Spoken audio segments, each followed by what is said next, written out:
Looking at getting equations from certain data, I would graph this and see what it looks like and get the information off the graph first. So for example, if this is 3, you're going to have a point 3, -4 and 3, 6.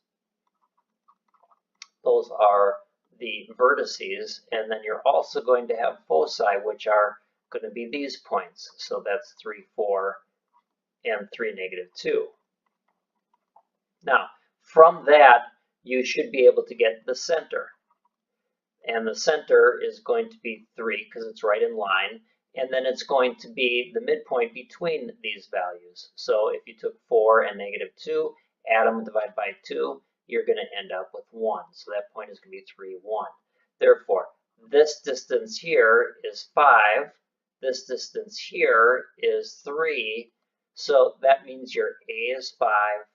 Your C is 3, and you know that A squared equals B squared plus C squared. Therefore, 25 equals B squared plus 9, and B is going to equal 4, plus or minus 4. But we're going to keep those distances positive. So now we have enough to write the equation, because I have my A and my B and my center and the orientation of it.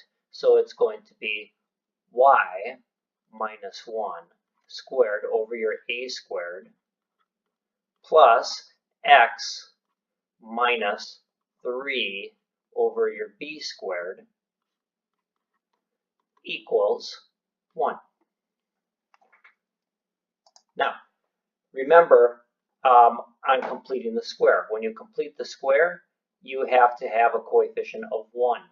So I would divide everything by 4 here. So it'd be x squared minus 4x, leave a space, equals 17/4. And then you would divide by 2 and square, so you're adding 4 to both sides. Just a little reminder on how to complete the square, so we can do something a little bit more challenging. So this is saying write the equation in standard form, identify what conic it is. And this, you only have a y squared here, so we're going to take the y's and put them on one side and the x's on the other side. And then we're going to complete the square, divide by 2 and square, divide by 2 and square, and this is going to be y plus 2 squared equals -4x plus 12. And this is a case where you're going to factor out the -4 and put it in standard form. And so you know that would be a parabola. This is going to be an ellipse. Again, looking at completing the square, you're going to leave a space for the x's, and you're going to leave a space for the y's. And then 49 is going to be on the other side. So divide by 2 and square, divide by 2 and square.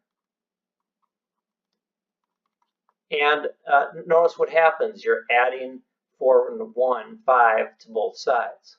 Therefore, it's x plus 2 squared plus y minus 1 squared equals 54.